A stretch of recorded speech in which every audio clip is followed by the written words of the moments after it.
呢度咧都係講緊海德園，即係佢主人浴室嘅擺設擺位啊，廚房嘅設計設備係點樣嘅咧？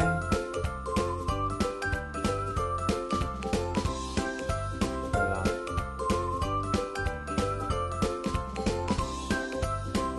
海德就係太古集團成立或者即係一個發展商太古集團啦。咁講咗啲歷史咁樣嘅，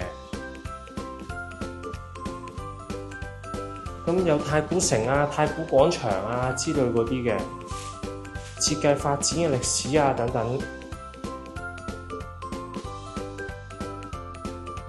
嗱咧，呢度咧就係海德園嘅住客會所啦，俾大家睇一睇下。咁佢話到哦，原來呢度咧都有30個頂級嘅會所設施嘅。係啦，嗱，我哋而家咧嚟到海德園嘅示範單位，實用573，嚟到走廊嘅位置，咁客飯廳咁長方形設計啦，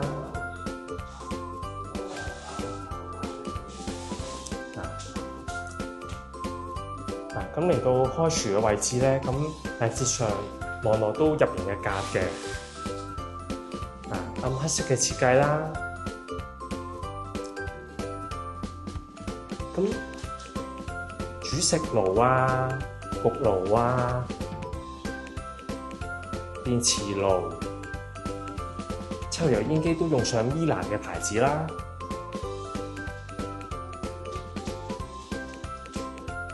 咁下方咧都有儲物櫃嗰啲嘅。咁我為大家打開睇下先。雪櫃用上西門子啦。要閂返先，係啦，下一格雪櫃，好，跟住咧，俾大家睇下啲樓上嘅櫃，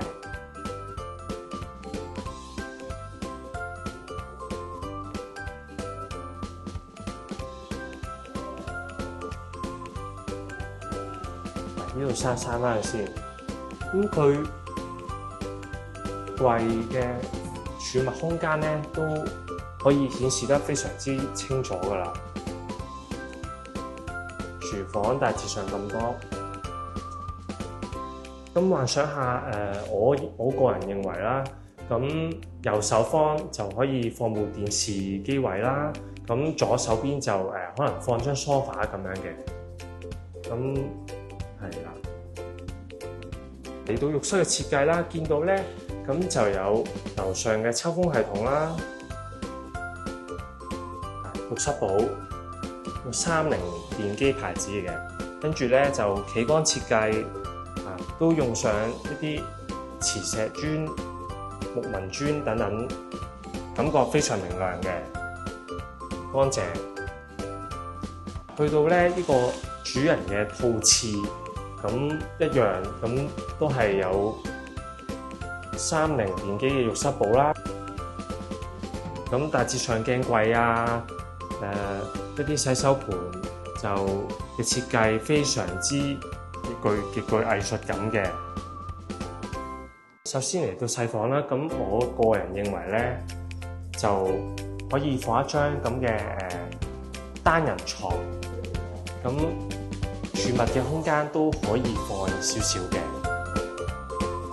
樓底都具一定程度嘅高度啦。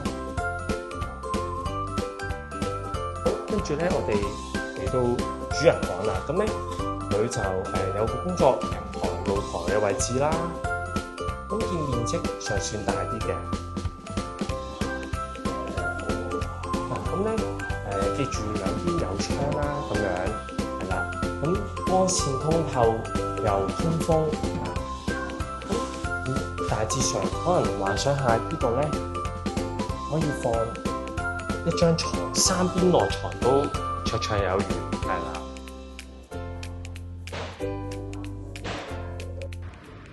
大家好，我係蝦哥啊！我嚟到柴灣嘅柴灣道，咁海德園其實總共有3座嘅，咁佢發展商係我以我所知係太古集團咁嘅。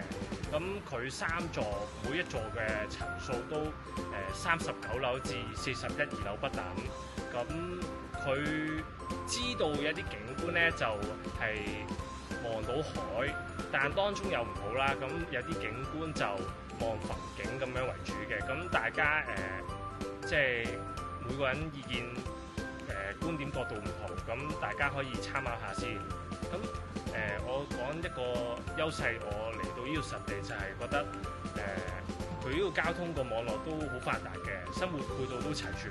咁生活配套衣食住行嗰啲咧就即係要步行5至15分鐘去港鐵站附近嗰度先比較方便啲。咁講翻啦，海德園咧佢有3座嘅，咁佢提供850個單位。咁以我所知啦，佢有1房、2房、3房甚至4房一啲多元嘅戶型咁樣嘅。咁但係佢主要佢嘅百分比咧就2房、3房為主咯，係大致上。